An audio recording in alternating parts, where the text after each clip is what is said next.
स्वागत छ हाम्रो च्यानलमा। सब्स्क्राइब गर्नुहोस् हाम्रो च्यानललाई र बेल आइकनमा प्रेस गर्नुहोस् लेटेस्ट अपडेटको लागि।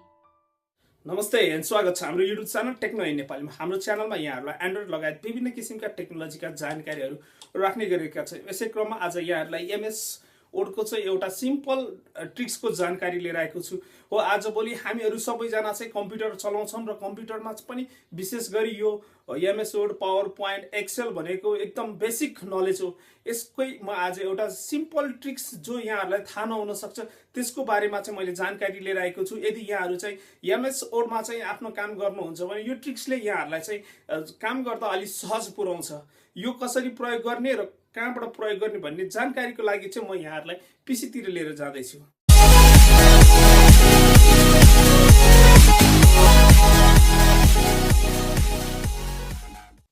साथीहरू, आज म यहाँहरूलाई एमएस वर्डको एउटा सिक्रेट ट्रिक्सको बारेमा जानकारी दिन जाँदैछु जुन चाहिँ यहाँहरूलाई थाहा नहुन सक्छ। यो थाहा पाएर यहाँहरूलाई चाहिँ एमएस वर्डमा काम गर्दा एकदम इजी पुग्नेछ।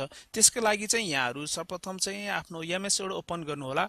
नर्मल्ली चाहिँ हामी एमएस वर्डमा चाहिँ लाइन बनाउँदाखेरि चाहिँ इन्सर्टमा गएर सेपमा गएर यो लाइनको आइकनलाई हामी क्लिक गरेर सिम्पली यहाँ चाहिँ क्लिक गरेर हामी यसरी ड्र्याग गर्छौं।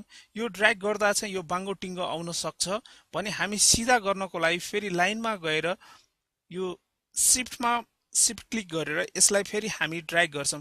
यो गर्दा अलि झन्झटिलो हुन्छ। आज म यहाँहरूलाई यस्तो लाइन तान्नलाई सिम्पली चाहिँ सजिलो तरिकाले कसरी लाइन तान्ने भन्ने जानकारी लिएर आएको छु। त्यसको लागि चाहिँ सर्वप्रथम सिधा लाइन तान्नको लागि चाहिँ हामीले जुन क्याल्कुलेसन गर्दा हाम्रो माइनस की चलाउँदछौं, क्याल्कुलेटर चलाउँदा माइनस की गर्नेछौं, त्यसलाई चाहिँ हामी 4 चोटि चाहिँ टाइप गरेर इन्टर गरिदिँदा यसरी सिम्पल लाइन आउँछ भने यही लाइनलाई चाहिँ हामी डबल स्टाइलमा गर्नु छ भने हामीलाई चाहिँ यसमा इक्वल टु चाहिँ 4 चोटि टाइप गरेर इन्टर गरी भने डबल लाइन भएर आउँछ। र यो भन्दा पनि हामीलाई मोटो चाहिन्छ भने मोटो लाइन हामीलाई तान्नु छ भने चाहिँ हामी यसमा ह्यास चाहिँ 4 चोटि हान्दाखेरि अझै त्यो भन्दा मोटो लाइन भएर आउने छ भने हामीलाई अलिकति फरक स्टाइलको चाहिँ हामीलाई लाइन बनाउनु छ भने हामी यसमा चाहिँ स्टार की 4 चोटि टाइप गरेर इन्टर गरी भने नयाँ छुट्टै किसिमको आउँछ। र हामीलाई अझै जिगज्याग मोडलको चाहिँ लाइन चाहिन्छ भने त्यसका लागि चाहिँ हामी एउटा इन्फिनिटी की यो 4 चोटि टाइप गरेर इन्टर गरिदिँदा यसरी जिगज्यागको एउटा लाइन आउँछ।